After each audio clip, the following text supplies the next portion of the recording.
मध्य प्रदेश में uniform civil code यानी UCC को लेकर सियासत तेज हो गई है। राज्य सरकार द्वारा बनाई गई कमेटी पर मंत्री विश्वास सारंग ने बड़ा बयान दिया है। उन्होंने जहां यूसीसी को देश की एकता के लिए जरूरी बताया, वहीं कांग्रेस नेता आरिफ मसूद पर तीखा हमला बोला। वाला है, बंगाल की जनता ने पूरी तरह मन बना लिया है। डबल इंजन की सरकार के माध्यम से बंगाल में अब विकास के नए आयाम स्थापित होंगे।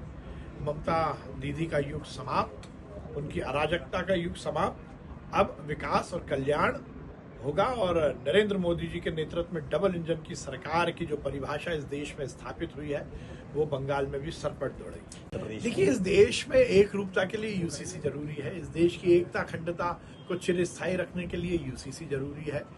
इस देश में एक संविधान होना चाहिए। हर व्यक्ति के अधिकार और हर व्यक्ति को विकास के अवसर एक जैसे मिलने चाहिए और इसलिए यूसीसी बहुत जरूरी है। माननीय मुख्यमंत्री जी ने कमेटी बनाई है, निर्णय जो उसकी पूरी स्टडी होगी उस हिसाब से आगे इसमें कदम बढ़ाए जाएंगे। कई कांग्रेस नेता इस बात को देखिए, जो विरोध कर रहे हैं वो फिर पाकिस्तान चले जाए। आरिफ मसूद जी जैसे नेता केवल विघटन की राजनीति करते हैं। इस देश में रहना है तो एक रूपता के साथ रहना होगा। क्यों धर्म के आधार पर अलग अलग हम कानून बनाए? ये किस देश में है?